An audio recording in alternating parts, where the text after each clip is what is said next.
Holi light TV కార్యక్రమంలోనికి మిమ్మల్ని ప్రేమతో ఆహ్వానిస్తూ ఉన్నాం. ఇప్పుడు మా అక్కగారైన సిస్టర్ మేరీ గోల్డ్ గారు దేవుని వాక్యం అందించబోతూ ఉన్నారు. వీరు 3 సంవత్సరాల ఉపవాసం ఉండి ప్రార్థన చేయడం ద్వారా పరిశుద్ధాత్మతో నింపబడిన వారై ఆత్మ సంబంధమైన వరములు కలిగి ప్రభువుతో మాట్లాడుతూ దర్శనాల ద్వారా కళల ద్వారా ప్రభు సన్నిధిలో గడుపుతూ అనేక మందిని ఆత్మీయంగా సిద్ధపరుస్తూ బలపరుస్తూ ఉన్నారు. వీరు ప్రార్థన చేసి దర్శనాలను కలభావాలను తెలుసుకొని అనేక మందికి తెలియచెప్పి అనేక మంది పట్ల దేవుని యొక్క చిత్తం ఏ విధంగా ఉందో ప్రార్థన ద్వారా వారు తెలుసుకొని అనేక మందితో పంచుకుంటూ అనేక మందిని బలపరుస్తూ దేవుని సన్నిధిలో బహుబలంగా వాడబడుతున్న దైవజనులు. వీరి వాక్యాన్ని ఇప్పుడు విందాం.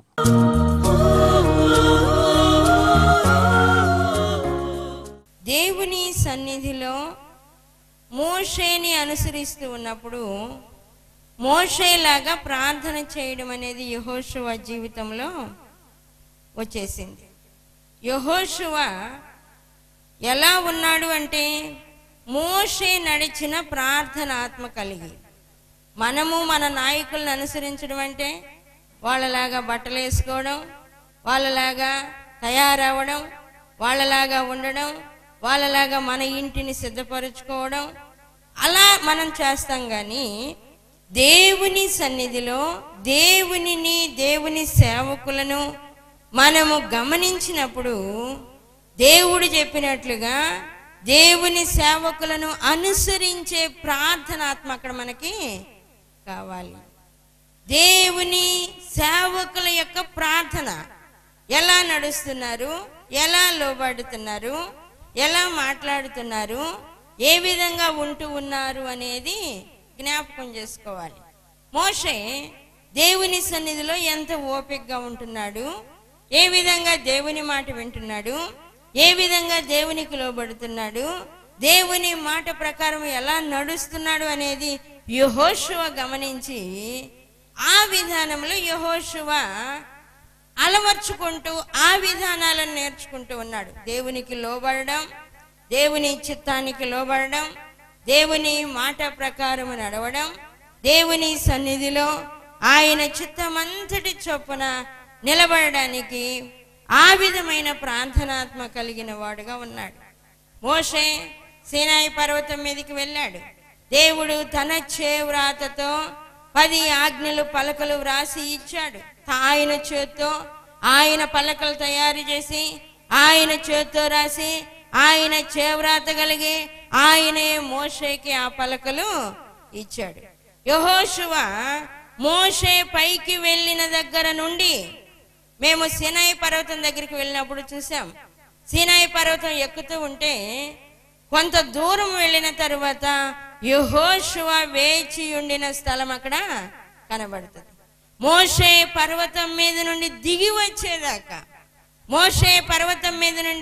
దిగి వచ్చేదాకా యెహోషువ అక్కడనే మోషే కొరకు ఎదురు చూస్తూ ఉన్నాడు. గొనుగుడు సనుగుడు ఏం లేదు.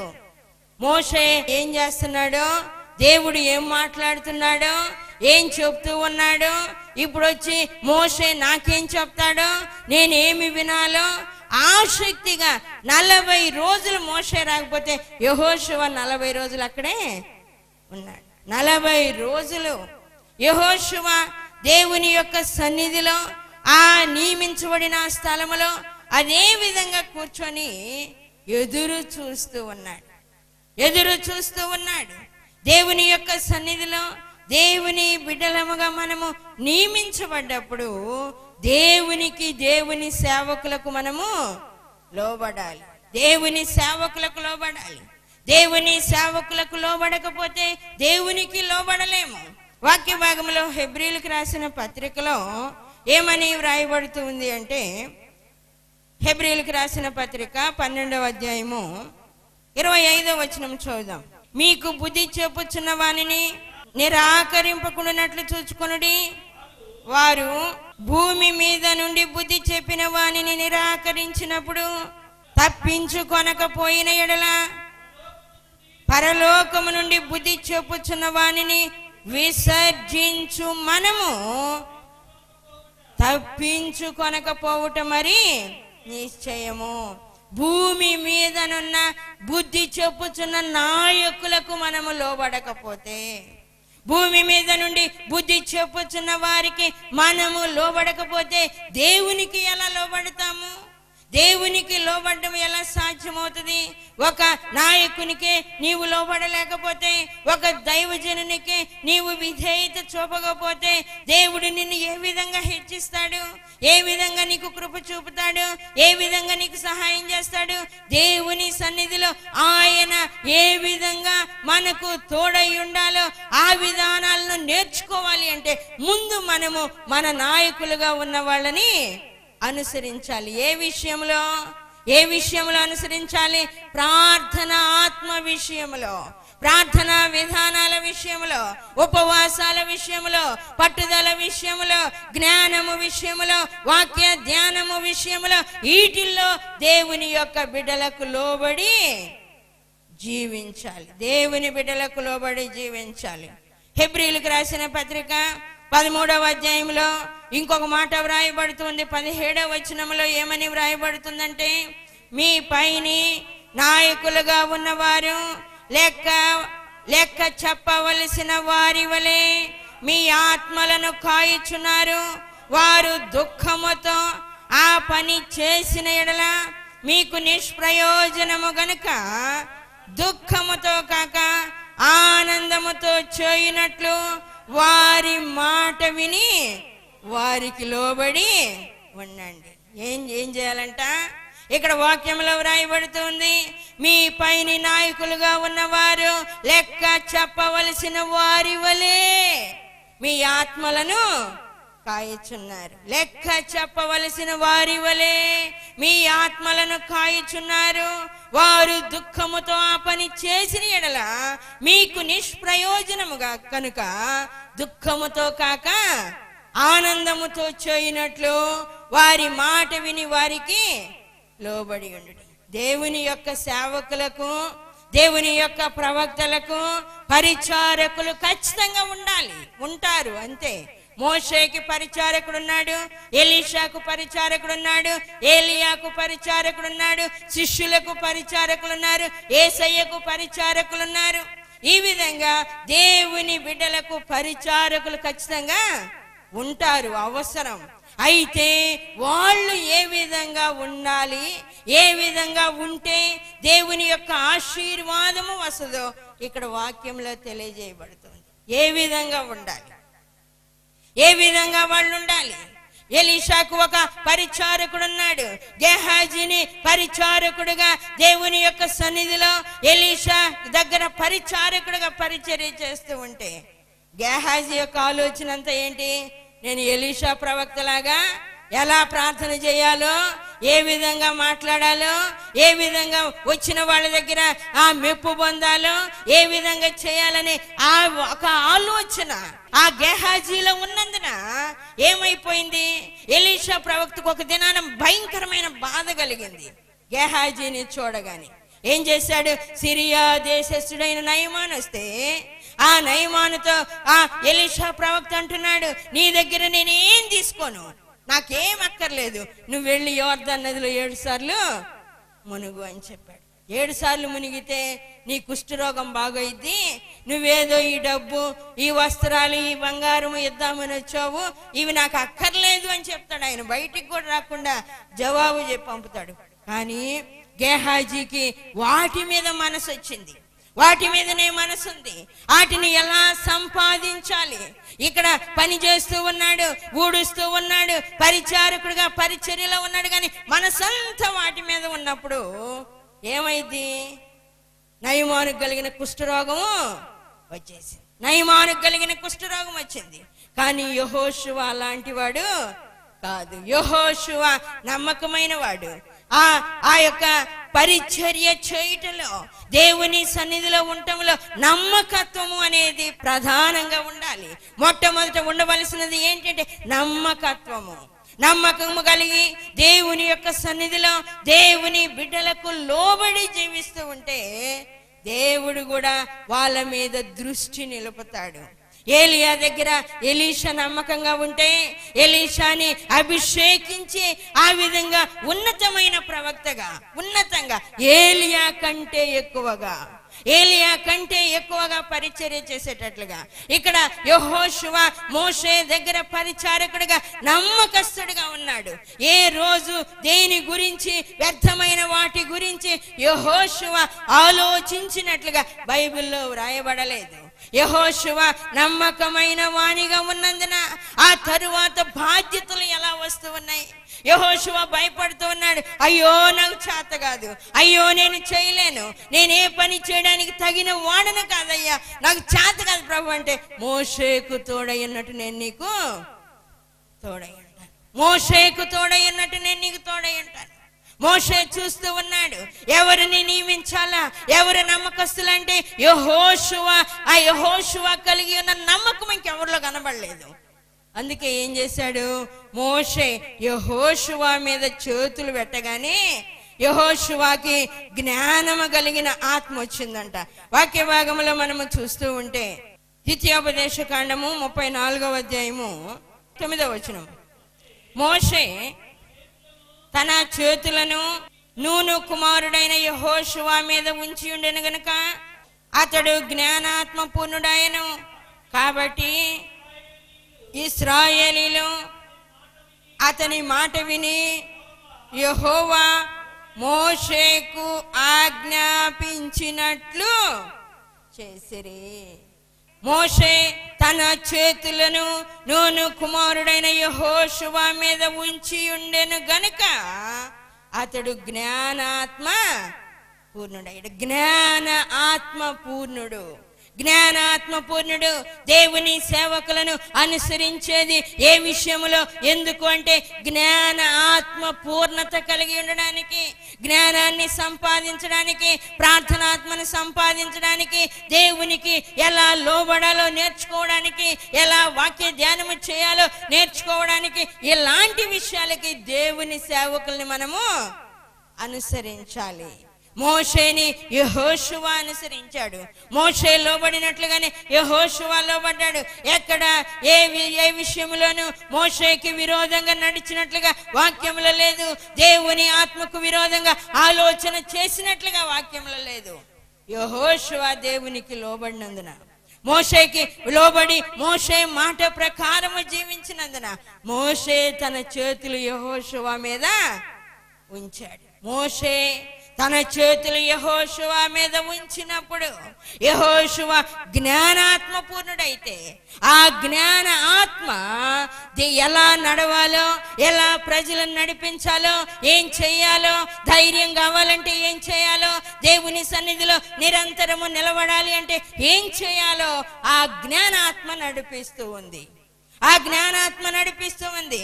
యెహోషువ ఆ విధంగా నడవడానికి, ఆ విధంగా సిద్ధపడడానికి దేవుని యొక్క జ్ఞానాత్మ మోషే చేతులుంచినప్పుడు వచ్చిన ఆ జ్ఞానాత్మ యెహోషువని నడిపిస్తూ ఉంటే ఆ ఆత్మ ప్రకారంగా దేవుని యొక్క విషయాలను, దేవుని యొక్క మాటలను గ్రహించేవాడుగా అయిపోయాడు యెహోషువ. దేవుని యొక్క మాటలు గ్రహించేవాడైపోయాడు. దేవుని యొక్క సన్నిధిలో దేవుని మాటలు గ్రహించడానికి ప్రభు మాట్లాడుతూ ఉన్నాడు. 7వ వచనం మనం చూస్తే, అయితే నీవు నిబ్బరము కలిగి జాగ్రత్త పడి బహుధైర్యముగా ఉండి నా సేవకుడైన మోషే నీకు ఆజ్ఞాపించిన ధర్మశాస్త్రమంతటి చొప్పున చేయవలెను. నీవు నడుచు ప్రతి మార్గమున చక్కగా ప్రవర్తించినట్లు నీవు దాని నుండి కుడికి గాని ఎడమకు గాని తొలగిపోకూడదు. ప్రభు ఇంకొంచెం నేర్పుతున్నాడు. ఆ జ్ఞానాత్మ కలిగి దేవుని సన్నిధిలో ప్రార్థనలో ఉండగానే యెహోషువతో దేవుడు మాట్లాడి మోషే ఎలా ఉన్నాడు అంటే కుడికి గాని ఎడమకు గాని తొలగలేదు. నువ్వు కూడా నా ప్రజలను నడిపించే నాయకుడిగా, నాకు నా యొక్క చిత్తాన్ని చేసే వ్యక్తివిగా, నా యొక్క సన్నిధిలో నా ప్రజలను నడిపించే ఆ యొక్క నాయకునిగా నీవు ఉండాలి అంటే నీవు కుడికి గాని ఎడమకు గాని తొలగకూడదు. ఆ ధర్మశాస్త్రము నుండి, ధర్మశాస్త్రం అంతటి చొప్పున చేయాలి గాని అటు గాని ఇటు గాని నీవు జరగడానికి వీల్లేదు. ఆ తర్వాత వచనంలో 8వ వచనం చదవండి. ఈ ధర్మశాస్త్ర గ్రంథమును నీవు బోధింపక తప్పిపోకూడదు, దానిలో వ్రాయబడిన వాటన్నిటి ప్రకారము చేయుటకు నీవు జాగ్రత్త పడినట్లు దివారాత్రము దాని ధ్యానించిన ఎడల నీ మార్గమును వర్ధిల్ల చేసుకొని చక్కగా ప్రవర్తించదవు. ఏం చేయాలా? దేవుని సన్నిధిలో దేవుని సేవకుల దగ్గర పరిచారకులుగా నియమించబడ్డ వాళ్ళు ముందు నమ్మకస్తులుగా ఉండాలి, జ్ఞానాత్మ పూర్ణులు అవ్వాలి. ఆ తరువాత ధర్మశాస్త్రము నుండి దేవుని వాక్యము నుండి కుడికి గాని ఎడమకు గాని తొలగిపోకూడదు. కుడికి గాని ఎడమకు గాని చిన్న ఆలోచనకు కూడా వ్యతిరేకమైన ఏ చిన్న ఆలోచనకు కూడా నువ్వు ప్రక్కకి జరగకూడదు. ఆ తరువాత ఏం చేయాలి? వాక్యములో వ్రాయబడుతూ ఉన్నది, నీవు జాగ్రత్త పడినట్లు దివారాత్రము దాని ధ్యానించిన ఎడల వాక్యములో తెలియజేయబడుతూ ఉంది. కీర్తనాకారుడైన దావీదు రాస్తూ ఉన్నాడు, ధర్మశాస్త్రమునందు ఆనందించుచు దివారాత్రము దానిని ధ్యానించువాడు ధన్యుడు. అతడు నీటి కాలువయోరన నాటబడినదై ఆకు వాడక తన కాలమందు ఫలమిచ్చు చెట్టు వలె ఉంటాడు. ఎందుకు మనము వర్ధిల్లలేకపోతున్నాం?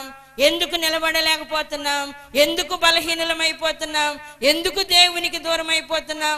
ఎందుకు దేవుని సేవకులకు దూరం అయిపోతున్నాం? ఆలోచన చేయాలి. జ్ఞానాత్మ కావాలి, నమ్మకత్వము కావాలి, జ్ఞానాత్మ కావాలి. దేవుని యొక్క వాక్యం నుండి కుడికి గాని ఎడమకు గాని తొలగకుండా జాగ్రత్తగా ఉండాలి. ఆ తరువాత దివారాత్రము దానిని ధ్యానించినట్లయితే మన మార్గమును చక్కగా వర్ధిల్ల చేసుకుంటాం. మన మార్గమును చక్కగా వర్ధిల్ల చేసుకొని చక్కగా ప్రవర్తిస్తాం. దేవుని సన్నిధిలో వాక్యాన్ని ధ్యానం చేయకపోతే, ధర్మశాస్త్రం ప్రకారం నడవకపోతే, వాక్య ప్రకారము యెహోవా యందు భయభక్తులు కలిగి ఉండకపోతే, దేవుని చిత్తాన్ని సంపూర్ణంగా చేయకపోతే, దేవుని యొక్క మార్గములో దేవుని సేవకులు చెప్పినట్లుగా ఆ ఉపవాసాలతో ప్రార్థనతో జ్ఞానాత్మ కలిగిన వారముగా గ్రహింపు కలిగిన వారముగా ఉండకపోతే బలహీనులమైపోతాం. గెహాజీలాగా ఇంకొకరిలాగా బలహీనులమైపోతాం.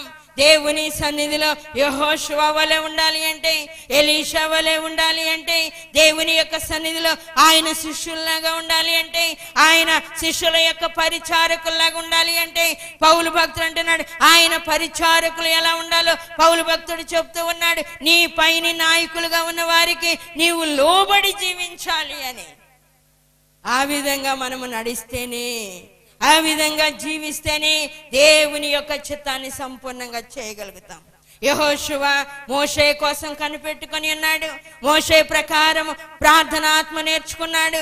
ఎలా కనిపెట్టాలో, ఎలా విసుగుదల లేకుండా ఉండాలో, ఎలా గర్వం లేకుండా ఉండాలో, ఎలా అధికార దాహము లేకుండా ఉండాలో ఆ విధంగా యెహోషువ నేర్చుకున్నాడు. ఏ రోజు యెహోషువ అనుకోలేదు, మోషే చనిపోతే మోషే తర్వాత నేనే కదా నాయకుడిని, మోషే తర్వాత ఈ ప్రజలను నడిపించేది నేనే కదా, వీళ్ళ తర్వాత ఈ మందిరాన్ని నడిపించేది నేనే కదా, ఈ యొక్క ఆ అరణ్యములో వీళ్ళకి స్థలాలు ఇచ్చేది నేనే కదా అని యెహోషువ ఎప్పుడు అనుకోలేదు. కానీ దేవుని ప్రణాళికలో యెహోషువ ఉన్నాడు. ఎందుకు? దేవుని యొక్క సన్నిధిలో యెహోషువ నడిచే విధానాన్ని బట్టి, దేవుని సన్నిధిలో యెహోషువ నడిచే విధానాన్ని బట్టి దేవుని యొక్క కనుదృష్టి యెహోషువ మీదకి వచ్చేసింది. అందుకే ప్రభువు నేను చేయలేనయ్యా, నాకు చేత కాదయ్యా, నాకు భయం అయ్యా, మోషేలాగానే మాట్లాడుతున్నాడు యెహోషువ కూడా. నేను నత్తివాణ్ణి, నేను చేయలేను, నాకు ధైర్యం లేదు. దేవుని సన్నిధిలో నిజంగా దేవుని చేత ఏర్పాటు చేయబడే వాళ్ళు, దేవుని కనుదృష్టిలో ఉన్న వాళ్ళు ఎలాంటి పరిస్థితుల్లోనే ఉంటారు. వాళ్ళకి ధైర్యం ఉండదు, వాళ్ళకి శక్తి ఉండదు, వాళ్ళకి బలం ఉండదు, వాళ్ళు నిలబడలేని వాళ్ళుగా ఉంటారు. నన్ను దేవుడు ఏర్పాటు చేసుకోకముందు ఆ విషయం నాకు తెలియనప్పుడు నాకు చాలా భయం ఉండేది. ఏ పని చేయలేను, వాక్యం బోధించడం చేత కాదు, నేను ప్రభుతో అంటున్నాను, ప్రభువా, ఎంతో మంది ధైర్యవంతులు, ఎంతో మంది ఆ స్వాతంత్రము కలిగిన వాళ్ళు, ఎక్కడికైనా వెళ్ళగలిగిన వాళ్ళు, ఏదైనా మాట్లాడగలిగిన వాళ్ళు, అలాంటి వాక్ చాతుర్యం కలిగిన వాళ్ళు, వాక్ శక్తి కలిగిన వాళ్ళు ఉన్నారు. అలాంటి వాళ్ళని నీవు వినియోగించుకోయ్యా. నేనొద్దు గాని, నేనొద్దు ప్రభువా, నేనేం చేయలేను, నాకు చేత కాదు. ధైర్యం కలిగిన వాళ్ళు, మాట్లాడగలిగిన వాళ్ళు ఉంటారు, వాళ్ళని నియమించు ప్రభు అంటే. నాకు అలాంటి వాళ్ళు అవసరం లేదు, ఇలాంటి వాళ్ళే కావాలి, ఇలాంటి వాళ్ళే కావాలి. భయపడే వాళ్ళకి ధైర్యం ఇవ్వడమే నా ప్రత్యేకత. మాట్లాడలేని వాళ్ళకి మాట్లాడే శక్తిని ఇవ్వడమే నా ప్రత్యేకత. నడిపించడానికి ధైర్యం లేని వాళ్ళకి ఆ ధైర్యాన్ని ఇవ్వడమే నా ప్రత్యేకత. నేను దేవుడను, నేను చేయగలిగిన పనులు ఇవి అన్నాడు ఆయన. అంతే, ఆయన చేయగలిగిన పనులవి. ఆయన లేని దానిని చేయగలిగిన సామర్థ్యము కలిగిన శక్తి కలిగిన తండ్రి. ఆయన ఆ విధంగా మాట్లాడాడు. ఇక్కడ యెహోషువ కూడా అంటూ ఉన్నాడు, నాకు భయం అంటే ప్రభు అంటున్నాడు, నిబ్బరము కలిగి ధైర్యముగా ఉండు, నిబ్బరము కలిగి ధైర్యముగా ఉండు. మోషేకు తోడైనట్టు నేను నీకును తోడైంది. ఆ తరువాత వచనములు ఆయన అంటున్నాడు, 5వ వచనం చూద్దాం. నీవు బ్రతుకు దినములన్నిటను ఏ మనుష్యుడును నీ ఎదుట నిలవలేకయుండును.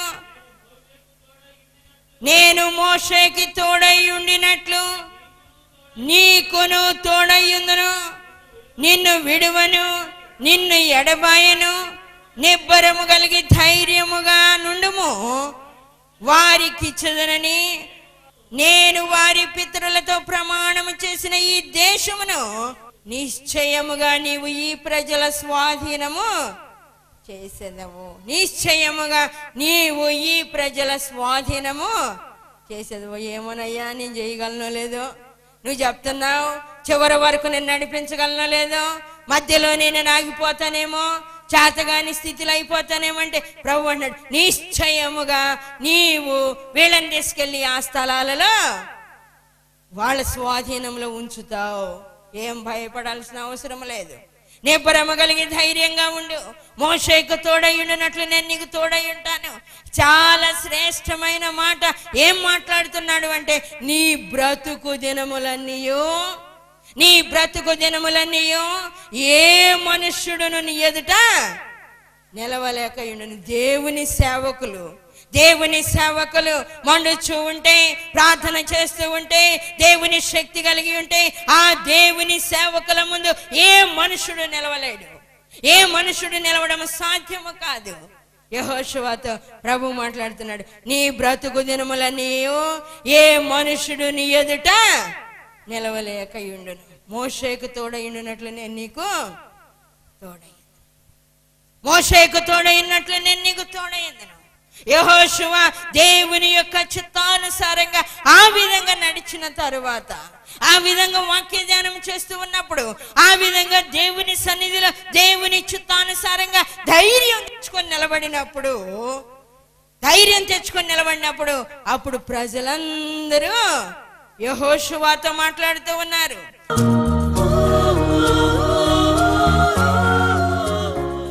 Praise the lord. ఈరోజు ఈ హోలీ లైట్ ఈ టీవీ కార్యక్రమాన్ని వీరు స్పాన్సర్ చేసి ఉన్నారు. కృపారావు గారు, జ్యోతి కుమారి గారు, వారి కుమారుడు, వారి యొక్క కోడలు, ఈ కుటుంబం ఈ యొక్క టీవీ కార్యక్రమాన్ని స్పాన్సర్ చేశారు. ఈరోజు మరి ఈ టీవీ ద్వారా లక్షల మంది సువార్త వినగలుగుటకు వీరి యొక్క ప్రేరేపణ, వీరి యొక్క కానుక కారణమై ఉంటుంది. మరి ఈ రీతిగా ఈ టీవీ కార్యక్రమాన్ని స్పాన్సర్ చేసిన ఈ కుటుంబం ఇంకా అత్యధికంగా దీవించబడి ఆశీర్వదించబడి ప్రభువులో వర్ధిల్లునట్లుగా వీరి కోసం నేను ఇప్పుడు ప్రార్థన చేస్తున్నాను. పరిశుద్ధుడా, ప్రేమగల తండ్రి, కృపగల దేవ, సర్వాధికారి యేసయ్య, మీకే వందనాలు, స్తోత్రాలు చెల్లిస్తూ ఉన్నాం. ప్రభువా, ఇదిగో తండ్రి, కృపారావు గారి గురించి, జ్యోతి కుమారి గారి గురించి, అలాగే వారి కుమారుడు, వారి కోడలు, వారి కుటుంబం గురించి ఈరోజు నేను ప్రత్యేకంగా ప్రార్థిస్తూ ఉన్నాను. ప్రభువా, ఇదిగో తండ్రి, మరి సంఘ సభ్యులుగా ఉంటూ టీవీ ద్వారా వాక్యం విని ఎంతో బలపరచబడి, ప్రార్థనలో బలపరచబడి, నాయన దీవించబడి, ఈరోజు ప్రేరేపించబడి ఈ యొక్క టీవీ కార్యక్రమానికి వారు స్పాన్సర్ చేసి ఉన్నారు. మరి అత్యధికమైనటువంటి దీవెన ఆశీర్వాదాలు బిడ్డలకు మీరు దయచేయండి. ఆకాశపు వాకిళ్లను విప్పి పట్టజాలనటువంటి దీవెన ఆశీర్వాదాలను కుమ్మరిస్తానని చెప్పిన దేవా మీకే స్తోత్రాలు. వీరి కుటుంబంలో మీ సన్నిధి ఉంచి కృప చూపండి. నెమ్మది, సంతోషము, సమాధానం, దీర్ఘశాంతం, దీర్ఘాయువు, మంచి ఆరోగ్యము, నెమ్మది దయచేయమని ప్రార్థిస్తూ ఉన్నాం. ఇంకా ఇలాగే ప్రతి బిడ్డ మీ సన్నిధిలో మీ పరిచర్యలో పాలివారిగా ఉండినట్లుగా సహాయం చేసి ఈ హోలీ లైట్ టీవీ కార్యక్రమాన్ని ఇంకా అత్యధికంగా దీవించి ఆశీర్వదించి అనేక మందికి ఆశీర్వాదకరంగా మార్చమని మీకు అప్పగిస్తూ యేసు పరిశుద్ధ నామమున అడుగుచూ ఉన్నాము తండ్రి, ఆమేన్.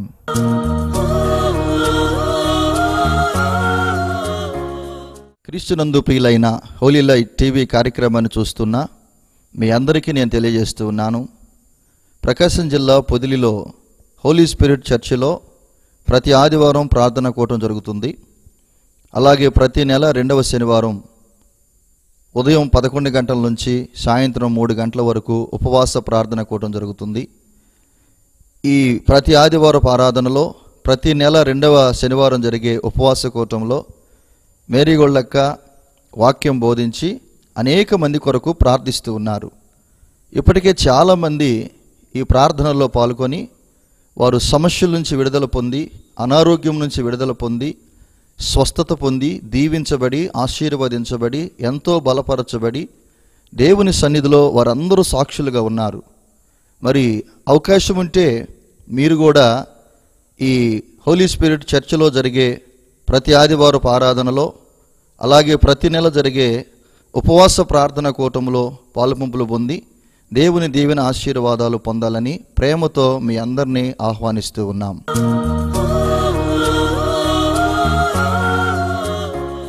ఈ కార్యక్రమాలన్నీ మీరు వింటున్నారు, చూస్తున్నారు, మీరు దీవించబడుతూ ఉన్నారు. మరి ముఖ్యంగా నేను తెలియజేస్తూ ఉన్నాను, ఈ పరిచర్య కోసం మీరు ప్రార్థన చేయండి. దేవుడు మిమ్మల్ని ప్రేరేపిస్తే మీరు కానుకలు పంపదలిచిన వారు కొంతమంది మమ్మల్ని అడుగుతున్నారు, ఎలా మీ కానుక పంపించాలండి అని. మీరు ఈ స్క్రీన్ మీద కనిపిస్తున్నటువంటి ఫోన్ నెంబర్కి మీరు ఫోన్ చేయండి. ఆ వివరాలన్నీ మీకు తెలియజేయబడతాయి. మీరు పంపించే ప్రతి కానుక ఖచ్చితంగా ప్రభు పరిచర్యకు వినియోగిస్తాం. ఎందుకంటే మేము వివాహాలు చేసుకోకుండా మేరీగొళ్ళక్క నేను సంపూర్ణంగా దేవుని పరిచర్యకు సమర్పించుకొని ప్రభు కొరకే జీవించాలి, ప్రభు కొరకే మరణించాలనేటువంటి ఒక దృఢ సంకల్పంతో ప్రభు సన్నిధిలో కొనసాగుతూ ఉన్నాం. ఈ పరిచర్య మరి ఎక్కువగా బలపరచబడి, ఆశీర్వదించబడి ప్రభు సన్నిధిలో కొనసాగినట్లుగా సహకరించాలని ప్రేమతో మనవి చేస్తున్నాను.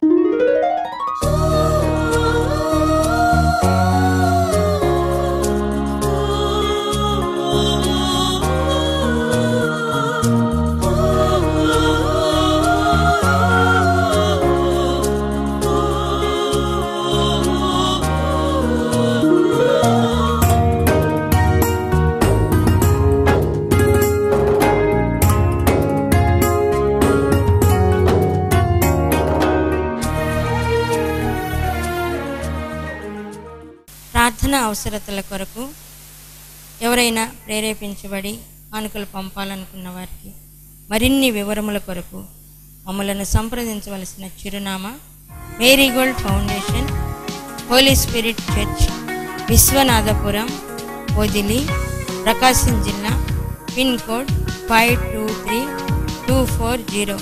మా ఫోన్ నెంబర్స్ 8500084841 మరి ఒక ఫోన్ నెంబర్ 8500084842. దేవుడు మిమ్మును దీవించునుగాక.